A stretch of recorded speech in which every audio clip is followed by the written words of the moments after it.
right, folks, let's get into the March 3rd agenda, first BOCC meeting of March, and that's going to be next Monday. So hopefully now that I'm getting this out on Thursday, you guys can at least take a look at it.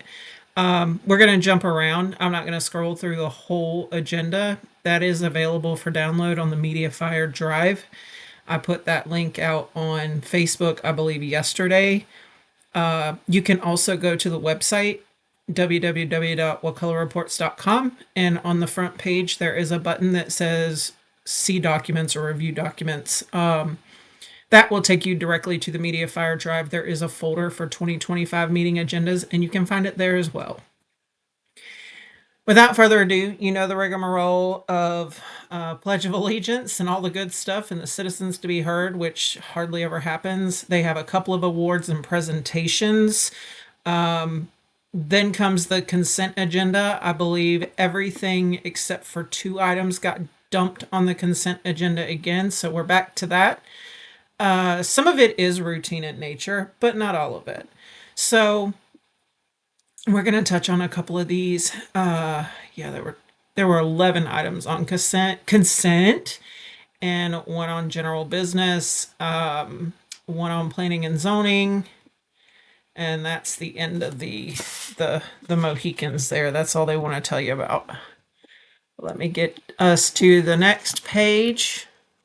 This is in response to House Bill 1365, unauthorized public camping and sleeping, that was passed by the Florida legislature. So they have to do this. This is something they are compelled to do to comply with the law. And the county is going to amend part of our county ordinance. So you can see the details on that here. I didn't point out a whole lot other than I know that there's an exemption. I think it doesn't include if you're sleeping in a registered vehicle or something to that effect. Don't quote me on that. But I did highlight a little bit for you. They've got the bill here. This was the committee substitute for House Bill 1365. So it's probably like a summary. And then it looks like they can suspend it for things like natural disasters. You know, if something happened and we had a bunch of displaced people, sleeping in tents might become a thing. So they have a couple of things they can flex with. And you guys take a look at that if you want to read. This is the proposed ordinance that they're, planning to amend. So Community Development Block Grant. I don't know much about those grants in particular. I do know quite a bit about the SHIP program. However, I also know that ANSWER Advisory, which used to be Government Services Group, which was incorporated by our county attorney's firm, is the company who handles that. So they kind of are the ones that are in charge. You will see a listing here in just a second that shows who got the work. So what these grants do is they are supposed to give people have to meet a certain criteria, income levels, maybe disability levels. I can't remember the exact parameters, but basically people in need that need home repair. I think they do some for things like storms, but this is just in general, just people that their homes are failing, they need home repair, and in some cases they will go and build you an entire house. So if your home is irreparable and you meet the parameters, they will go and actually buy you a house. So this person needs a couple of changes for engineering and whatnot. But you will see down here in the details, this is like I guess this is some of or the projects that they have going on right now. You have one person here. Looks like she's getting $77,000. I doubt that's building somebody a house, but it looks like these 3 are houses being built. So to the tune of this much. And they tried to tell me one time that SHIP funds weren't taxpayer dollars. Yeah, they are. The actual funding, there was a rich senator or something that gave some money to a fund. Anyway, it was kept alive by basically documentary stamp taxes. If you don't know what those are, when you go to record a mortgage or a car note or something that needs to be recorded at the county office and they charge you that 10 cents per page or 10 cents per whatever fee, that is your doc stamp taxes. So it is also actually funded by the taxpayer. So everything comes from the taxpayer. Just know that 99.9% of the time it comes from we, the people. Keep that in mind. All right, let's move along. Okay, this item is for extending some bike paths. It's the you'll see the trails that go down 98. Same concept. This one, the first one is going to run from Highway 98 up Spring Creek Highway to around the park subdivision. The other one is going to continue the other trail that is on Martin Luther King Boulevard. Is that Boulevard? Is that Martin Luther King Road Boulevard? Just a boulevard sounds so weird in Wakulla County. So that's what that's about. This is for road surfacing. So this is a multifaceted thing they're doing here. I did highlight this because this GAP system may be a good resource for grant information seekers. So if you want to make a public records request to the Florida Department of Transportation, this tells you that they are doing that all electronically for their grants. So it should be pretty easy to get this information. Also, you shouldn't run into a page charge. And you also shouldn't be running in, unless you're asking for like a ton of grants, it shouldn't be an extensive use of time. So just something to highlight. Also, we've got, here's your roads that it's going to affect. Surf Road, Smith Creek, Alexander Road, including a new roundabout at intersection with Dr. Martin Luther King. So if you know where that's at or you live near there, you're getting a roundabout. Aaron Road, Lonnie Raker, Stop Choppy River Bridge. 4 of these projects were submitted before and are being resubmitted for consideration. So these are on a reimbursement basis. So that means the county ponies up the money first. They get reimbursed. It would be so cool if we ever found out if it actually worked out. Like, did they actually break even? Did we save money? Did we get more? Did we, have to spend more? But those things are never discussed because we have 5-minute Board of Commissioner meetings. Okay, this is wastewater treatment plant. So this is some more sewer. Wildwood Phase 1 construction and Wakulla Middle School wastewater treatment plant decommissioning. And it says that this project will reduce nutrients leaching into the groundwater in the Wakulla Springs contribution area and protect citizens from health hazards when septic systems overflow due to mild or severe rainfall. So these septic systems probably are pretty old. And it's also down there in a kind of mushy land near the coast, right? You're not too far from Shell Point and, just going down in that way. So I get it. What I find is interesting is this is just a hop, skip, and a jump from Lake Ellen, where we still don't have sewer, and yet they are ponying up and getting ready to go after a wastewater treatment plant on the northeast side of the county, which coincidentally, just so coincidentally, NG Wade owns a ton of land, which coincidentally, NG Wade is going to sell a bunch of that land to the county. Coincidentally, the county got a grant from Governor DeSantis for infrastructure and said, oh, let's create 400 jobs over a course of 7 years.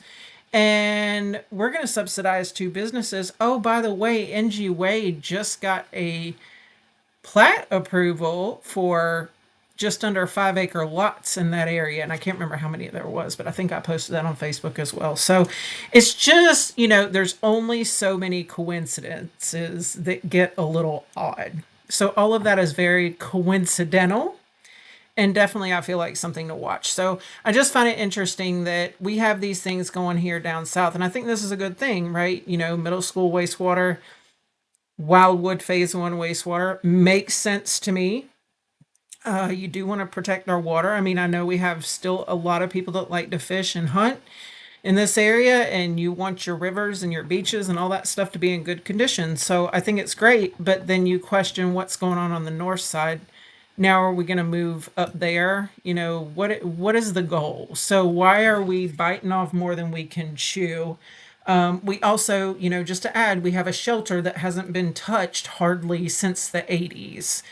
It hasn't had a whole lot done to it. Certainly not to creep up, or keep up. I say creep up, keep up with a triplicate growth ratio, right? So we have all these other irons in the fire, but yet we are going to the northeast side of Wakulla County, which barely has any development, and now we're wanting to put in other stuff. So it's just very odd to me. Priorities are a big deal. I did want to mention, I saw in here ESG, it just caught my attention. These guys have been contracted with the county since 2007. So going on almost 20 years. Just something to keep an eye on. Just keep it highlighted. Just keep an eye on it. Let's go next. We're gonna go into, these are all your project costs, by the way. If you are into the construction business or you are savvy with that stuff, that might be right up your alley. This is a go back to Old Shell Point Road surfacing. At first they were going to do roundabouts, then it turned into speed bumps, and I think they're still going to do speed bumps, but it just gives you a background on the agreement amount, $1.2 million. It looks like they might widen it a little bit. Looks like the project will be fully funded through the FDOT scrap program on a cost reimbursement. So again, the county puts money up first, they get reimbursed. Wouldn't it be cool if we got to see if everything actually worked out as planned? And hey, if you are working out as planned, freaking high five. We should be giving you kudos. We should be saying good job. Everybody should be happy and, clapping hands. But the funny thing is, we never know. We don't know if you're over budget, under budget. We don't know how it's going. Nobody ever talks about it.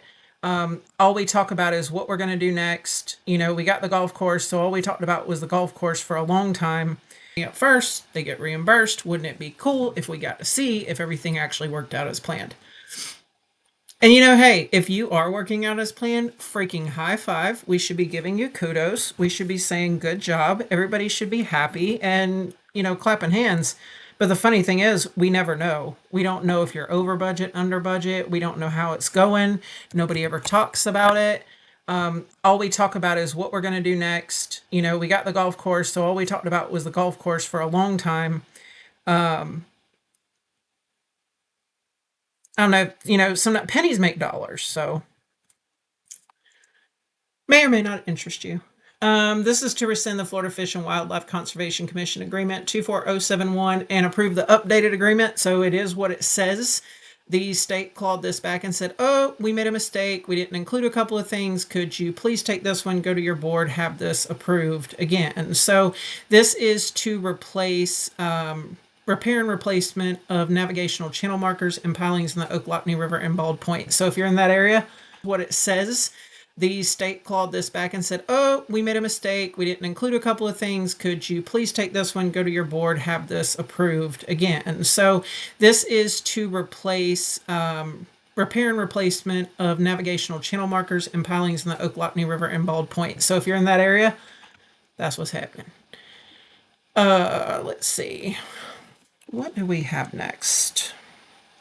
Oh, next up is the pickleball court. All right, so Ochlockonee Bay is getting a pickleball court. They apply, they're asking for permission to apply for a grant through AARP for folks over 50, the American Association of Retired Persons. I'm not too far from there, so my goodness, I might be down there hanging out at the pickleball court. But what they're getting is they're going to go after $25,000, put a pickleball court down there. I think that's fine. But the county will have to pony up an additional $7,000, which isn't terrible. I think this is great that, and they get the grant money up front. It is not cost reimbursement. So they get that money up front if they're approved. And then we stick that $7,000 with it and you go get a pickleball court. And I like it. The only thing I find, again, is I love it that we're getting a pickleball court. I think it's cool. I've never played pickleball. But, again, we have a shelter. We just had a complete catastrophe this week with like 7 or 8 dogs. Some girl came from Gadsden County and had to help us take these animals in. I'm seeing report after report in the Wakulla citizens pages, not just one, all of them, where people are like, oh, I tried to call the shelter about this dog or this cat. They can't take them. They tell me if I bring them there, they're going to euthanize them. Here we go again. Let's just spend money for the sake of spending money. Let's just keep people busy for the sake of keeping busy. And we're not worried about these disasters we have created because you don't give a shit about the animal shelter. Sorry for the language, but it is what it is. All of the money we have funneled through this county with grants, and the county administrator and his, well, we got to go get that grant money before somebody else in the state gets it. Okay, well, fine. Go get it and put some on this shelter. Go get it. And I don't know why it seems to be that the grants are only desirable if they constitute more building of sewer, more building of homes. You know, one, let's get rid of our sewer loan. Two, we are at $2,100 of debt per citizen when our own county policy says that we are only supposed to be at $500 as adjusted for inflation. The $500 adjustment for inflation at the end of 2023 would have been $650. So we are 3 times what our debt per citizen should be.